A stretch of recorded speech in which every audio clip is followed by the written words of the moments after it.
There's a pattern carved into history that has destroyed civilizations at their absolute peak.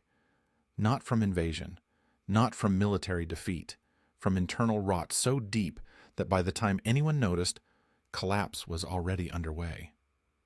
Ancient Egypt, the most enduring empire in human history, survived for 3,000 years. 3,000. But even they couldn't escape the pattern. At the height of the Old Kingdom, Egypt controlled the most advanced bureaucracy on earth. The Nile's predictable flooding made them agriculturally invincible. Their geographic isolation, deserts on both sides, Mediterranean to the north, meant no one could touch them. They believed their system was eternal, divinely ordained, unbreakable. Then came the cracks. Provincial governors called nomarchs accumulated too much regional power. Temple endowments locked away productive land into untaxable, sacred holdings. The central government, despite symbolic wealth, couldn't pay workers. Strikes erupted. The first recorded labor action in history happened in Egypt. Royal artisans literally walking off the job because they weren't getting fed.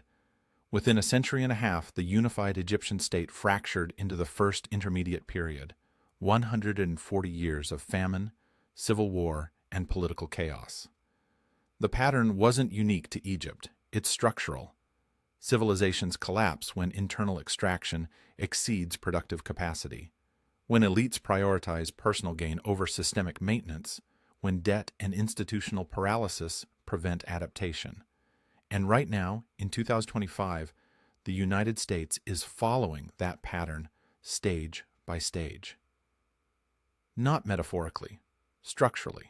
The wealth concentration, the fiscal rigidity, the political fragmentation, the elite impunity, the middle-class collapse, every indicator that preceded Egyptian disintegration is present in modern America. This isn't alarmism. This is pattern recognition. And if history is any guide, we're in the late stages. Egypt's collapse didn't begin during crisis. It began during prosperity, when the governing class successfully redirected imperial resources to permanent personal benefit. The pivot from stewardship to extraction initiated structural decline centuries before anyone realized what was happening. During the Old Kingdom's peak, power was centralized under the pharaoh. Provincial governors, nomarchs, existed to administer regions, collect taxes, manage local resources, and funnel wealth back to the central state. The system worked because it was designed for collective benefit. Then geography and distance changed the equation. Nomarchs, positioned far from the capital with control over local agricultural production, realized they could make their positions hereditary. They began retaining more wealth locally, building regional power bases, establishing dynasties.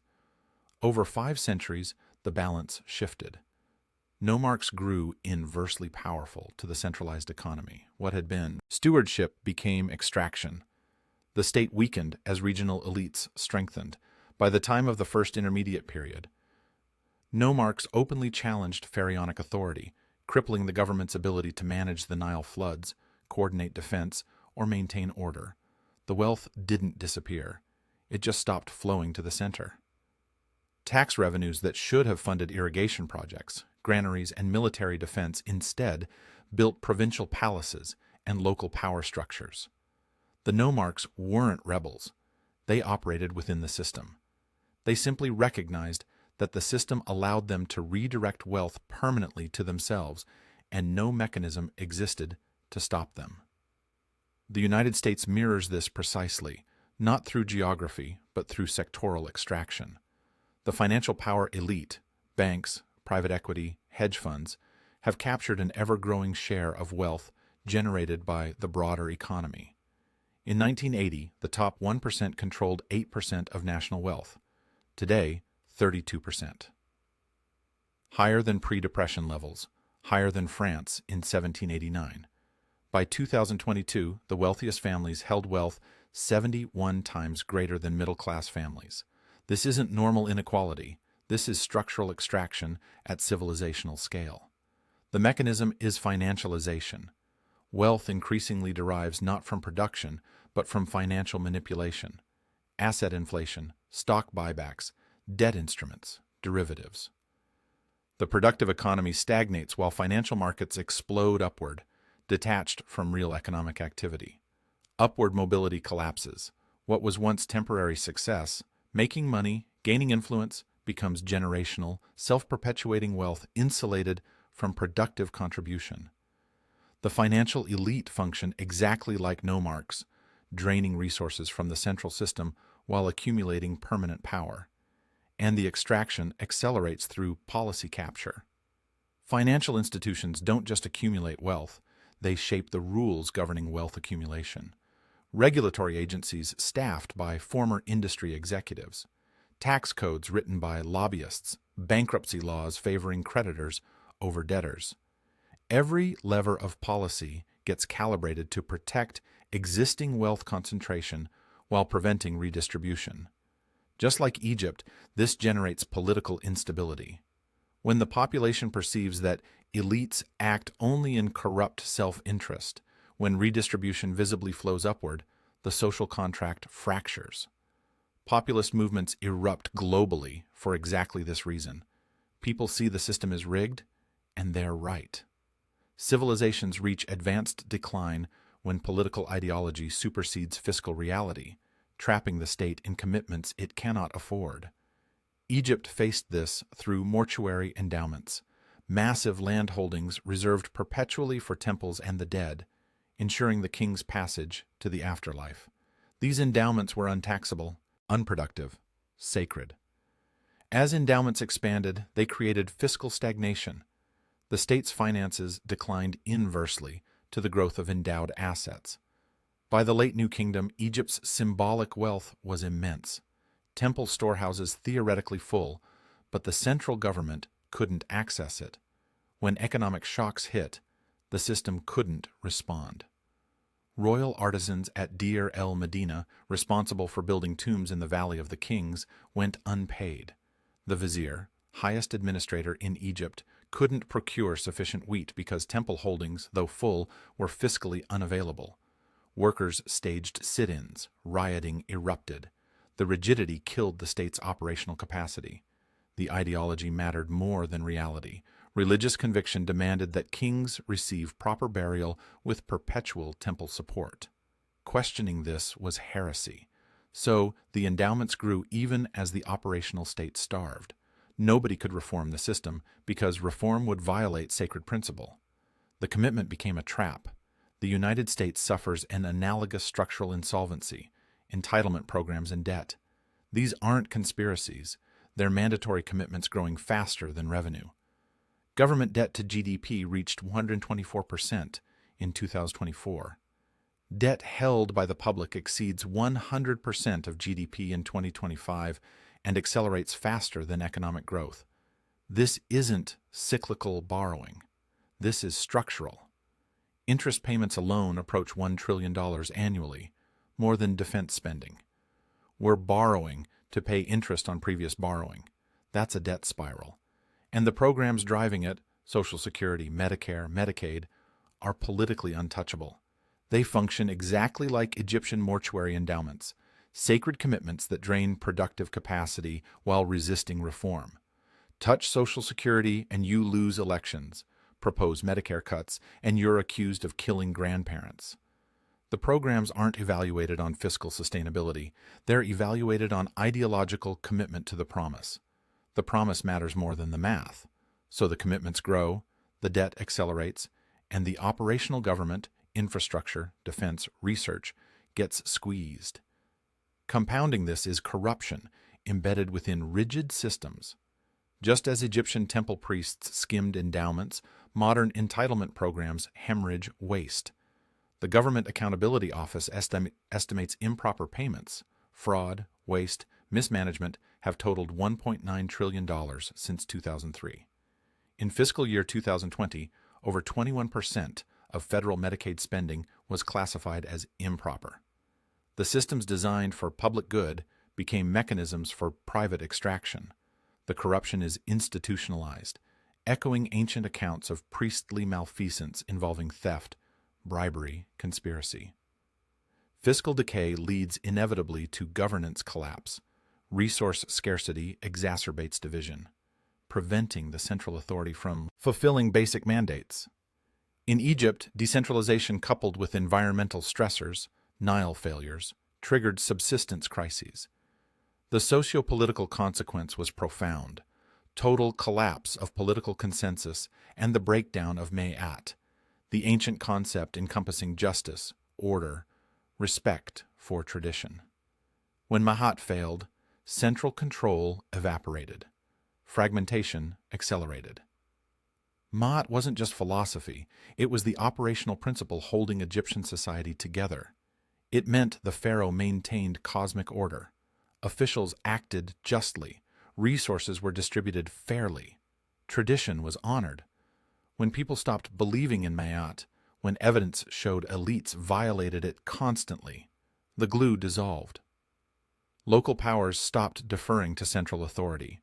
Cooperation broke down. Egypt fragmented into competing regional powers because the shared belief system sustaining unity had collapsed.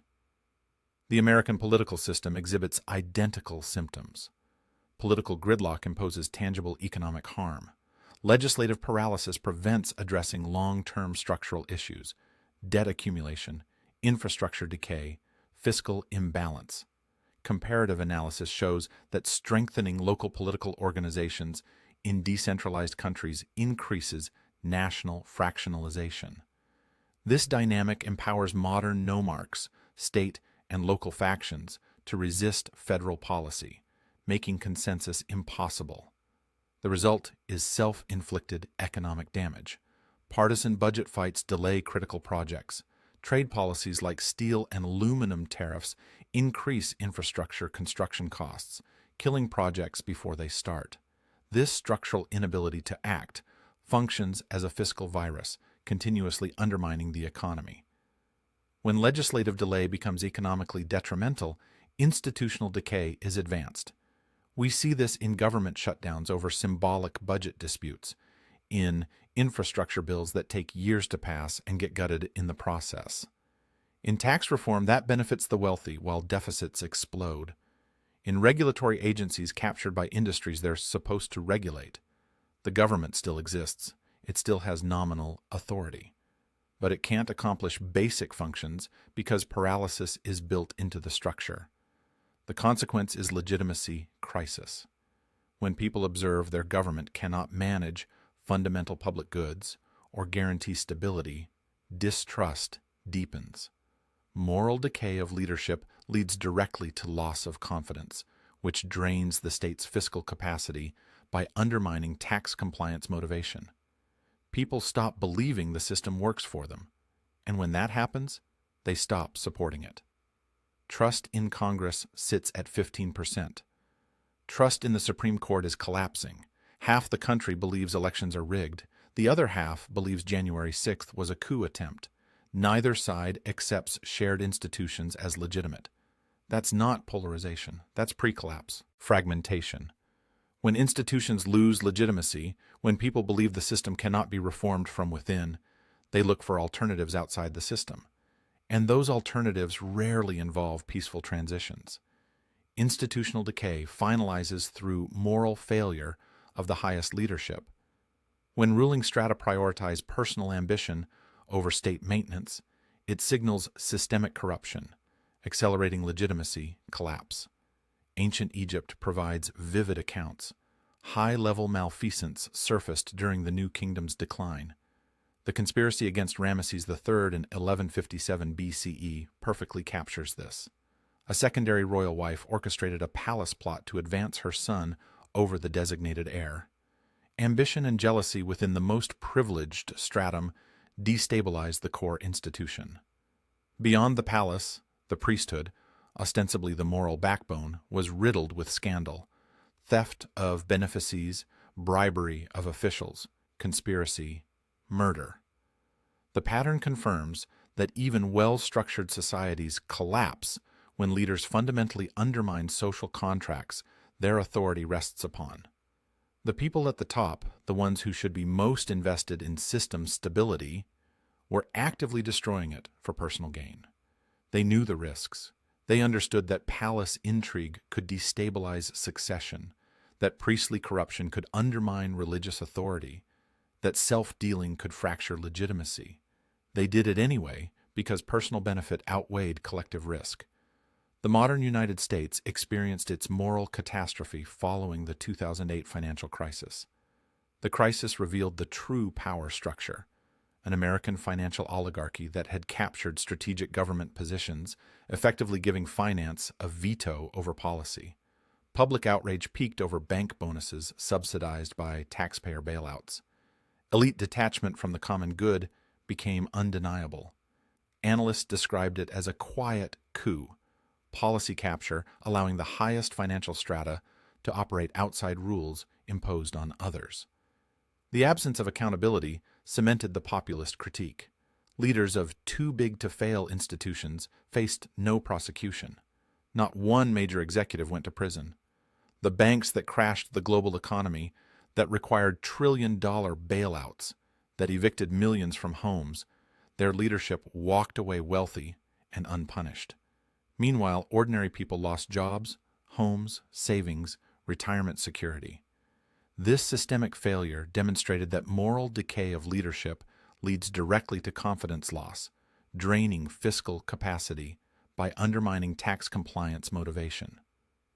People see elites escape consequences and stop believing in the system's fairness. Why follow rules the powerful ignore? Why pay taxes that bail out fraud? Why participate in a system rigged against you? The social contract requires reciprocity. When elites violate their obligations with impunity, citizens lose motivation to fulfill theirs. Structural pressures of inequality, fiscal rigidity, and elite impunity culminate in social contract collapse for the productive working class. In Egypt, this manifested in the first recorded labor strike in history, around 1157 BCE at Deir el-Medina. The striking workers were royal artisans, highly specialized, privileged, responsible for magnificent Valley of the King's tombs. They were the skilled middle class. Their protest stemmed from terminal fiscal failure, insufficient food, and unpaid wages.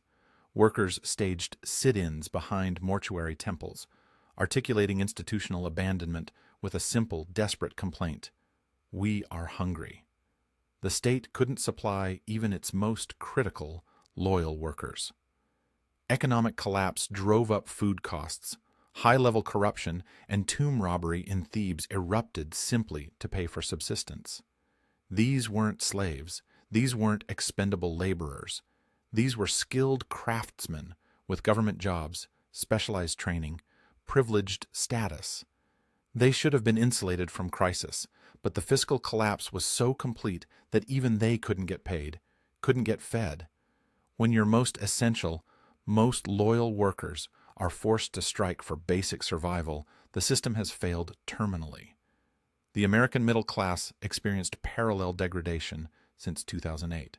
The Great Recession delivered a double blow to middle-class workers in harder-hit areas, while top and bottom earners saw similar wage growth rates across cities. The middle three quintiles in struggling areas like Atlanta, Houston, and St. Louis saw annual wage growth average 0.3%. They lost ground not only to top earners, but to middle-class counterparts in less affected regions. Economic contraction caused persistent drops in median household income, from $57,357 in 2007 to $52,790 in 2011, and significant poverty rate increases. This stagnation transforms economic grievance into political radicalization, confirming the populist narrative that government doesn't serve the people. The middle class, people who did everything right, got educated, worked hard, played by the rules, watched their economic security evaporate while Wall Street got bailouts. They watched housing prices collapse, then explode beyond affordability. They watched healthcare costs spiral. They watched college become prohibitively expensive. They watched retirement become unreachable. And they watched elites get richer through all of it. Environmental and economic stressors play crucial roles in this final stage.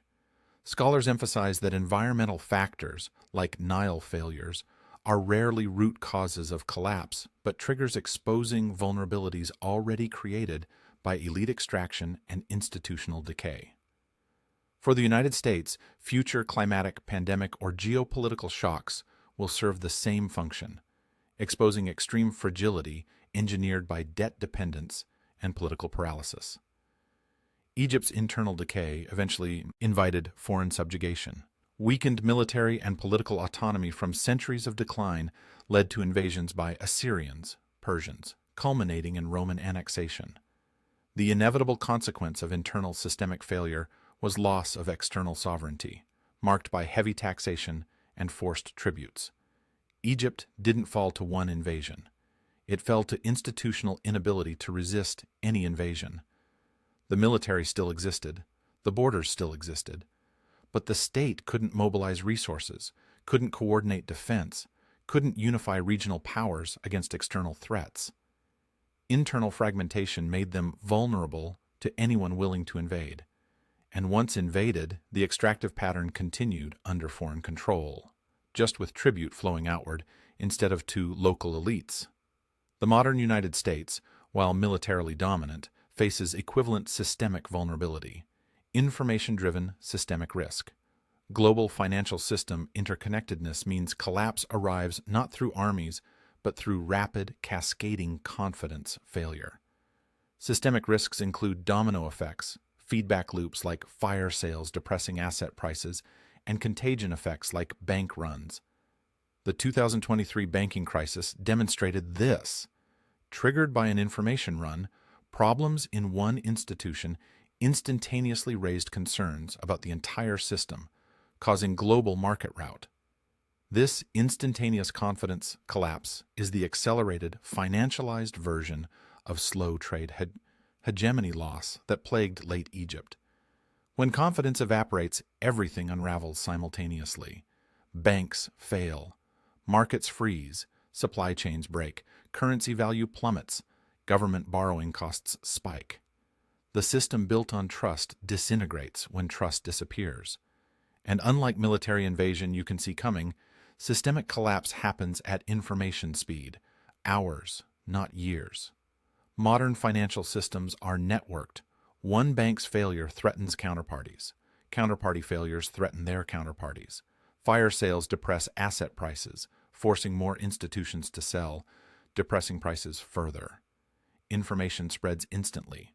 Panic compounds. Runs begin. Credit freezes. Liquidity evaporates. The entire structure can collapse before regulators can respond because the system operates at digital speed while institutions operate at bureaucratic speed. The United States built global hegemony on dollar dominance. Every international transaction uses dollars. Every central bank holds dollar reserves. Every commodity is priced in dollars. That dominance gives us enormous advantages. We print the currency everyone needs, letting us borrow cheaply and spend beyond our means. But it also creates concentration risk. If confidence in the dollar breaks, if reserve status erodes, the advantages reverse into catastrophic vulnerabilities. The currency everyone needs becomes the currency everyone dumps. Demand collapses, value plummets, import costs explode, borrowing costs spike. The system built on dollar confidence implodes when confidence disappears. The historical pattern is clear. Political simplification follows demographic and economic stress, then external subjugation. But the path isn't predetermined. Scholarly models emphasize collapse represents transformation. Some civilizations, including Egypt, revived after severe devolution. Egypt experienced multiple intermediate periods, first, second, third, and recovered from all of them. The culture survived, the language survived, the core identity survived. New kingdoms emerged from the chaos, sometimes stronger than before. The Middle Kingdom that followed the first intermediate period expanded territory and refined administration. Recovery is possible, but it requires transformation. The critical difference between permanent decline and reconstitution rests on internal factors, specifically cognition, values, and priorities of leadership. Resilience depends on enlightened leadership, cultural solidarity, and identified options. The modern elite must abandon self-interested, extractive approaches that led to ancient conspiracies and modern policy capture. The moral imperative is restoring the core social contract, sacrificing short-term gain for long-term stability. If the United States cannot utilize democratic mechanisms to achieve structural fiscal reform, accountability for financial elites, and reverse inequality's corrosive tides, internal rot will fester, eventually rendering the complex system fatally fragile to 21st century shocks. Reform requires elites accepting lower relative wealth to preserve absolute stability. It requires politicians accepting career risk to fix structural problems.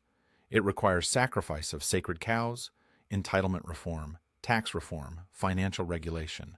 It requires cultural solidarity replacing tribal polarization.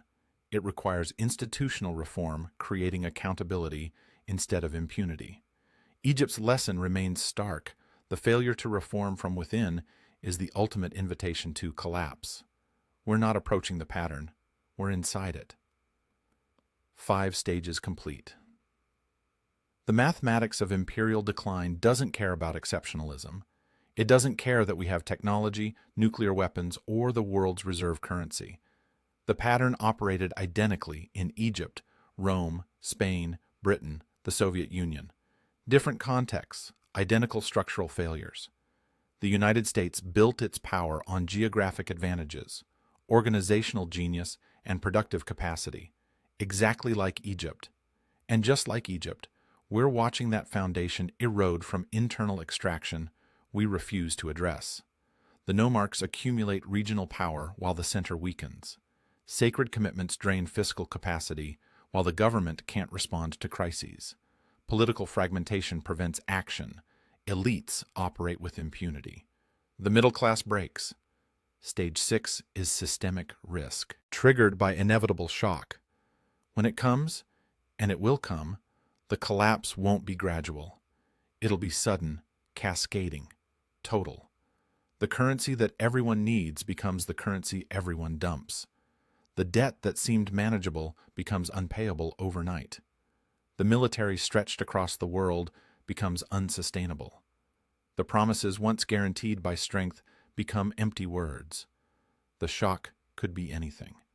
A geopolitical crisis that disrupts supply chains, a pandemic that exceeds COVID's impact, a climate disaster that overwhelms response capacity, a cyber attack that cripples financial infrastructure, a debt crisis that spikes borrowing costs. The specific trigger matters less than the underlying fragility. Strong systems absorb shocks, fragile systems shatter, and we've engineered fragility into every layer of the structure. Maybe we'll be different. Maybe American ingenuity will find the solution ancient empires missed. Maybe enlightened leadership will emerge, cultural solidarity will rebuild, democratic mechanisms will deliver reform. Maybe we'll choose long-term stability over short-term extraction. Maybe accountability will return. Maybe inequality will reverse.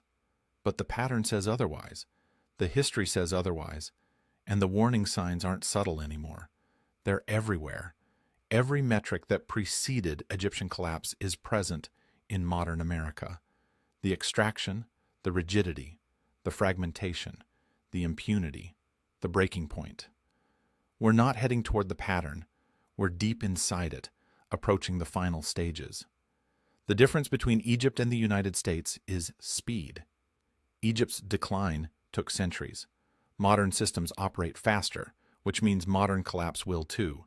Information moves instantly. Markets react in milliseconds. Confidence can evaporate overnight. The slow, grinding decline Egypt experienced will compress into months or years, not generations. We'll see stages compress and accelerate in ways ancient civilizations never experienced. If this opened your eyes to where we actually are in the cycle, share this with someone who needs to see it. Because when stage 6 hits, when the systemic risk cascade begins, understanding the pattern won't stop it, but it'll help you recognize what's happening and why. The answers aren't hiding in the future. They're carved into the past, written in the ruins of empires that thought they were eternal.